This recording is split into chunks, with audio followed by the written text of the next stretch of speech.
എക്സാമിന് നമ്മൾ പ്രിപ്പയർ ചെയ്യുമ്പോൾ നമ്മളതിന് പ്രമുഖമായിട്ട് നമ്മൾ തിരഞ്ഞെടുക്കുന്ന ഒരു ഉപാധി എന്നുള്ളത് മുൻ വർഷത്തെ ചോദ്യങ്ങളാണ്. മുൻ വർഷത്തെ ചോദ്യങ്ങൾ വെറുതെ അത് വായിച്ചു പോവുക എന്നതിലുപരി അതിൻ്റെ എല്ലാ ഓപ്ഷനുകളും മനസ്സിലാക്കുകയും ആ ക്വസ്റ്റ്യൻസിൽ നിന്ന് വരാൻ സാധ്യതയുള്ള മറ്റു ചോദ്യങ്ങൾ ഏതൊക്കെയാണ്, അല്ലെങ്കിൽ അതുമായി ബന്ധപ്പെട്ടുള്ള മറ്റു അറിവുകൾ എന്തൊക്കെയാണ്, അതും കൂടെ ആ ചോദ്യത്തിൻ്റെ ഒപ്പരം മനസ്സിലാക്കുമ്പോഴാണ് നമുക്ക് യഥാർത്ഥത്തിൽ ഒരു എക്സാം ഓറിയൻറ്റേഷൻ അല്ലെങ്കിൽ ഒരു എക്സാമുമായി ബന്ധപ്പെട്ടുള്ള ഒരു അറിവ് നമുക്ക് മനസ്സിലാക്കുന്നത്.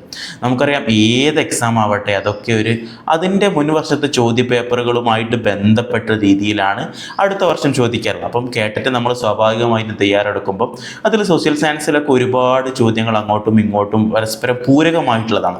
അപ്പോൾ നമ്മളൊരു ചോദ്യം എടുക്കുകയാണെങ്കിൽ തന്നെ ആ ചോദ്യത്തിൻ്റെ ആൻസറുകളും അതിൻ്റെ ഒരു ബാക്ക്ഗ്രൗണ്ടും ഇനി ആ ചോദ്യവുമായി ബന്ധപ്പെട്ട് ഏത് ചോദ്യം ചോദിച്ചാലും നമുക്ക് ഉത്തരം പറയാൻ പറ്റുന്ന രീതിയിലായിരിക്കണം നമ്മൾ തയ്യാറെടുക്കേണ്ടത്. അപ്പം അത്തരത്തിലുള്ളൊരു സെഷൻ ആയിരിക്കട്ടെ എന്ന് ഇത് ആമുഖമായിട്ട് ആശംസിക്കുകയാണ്.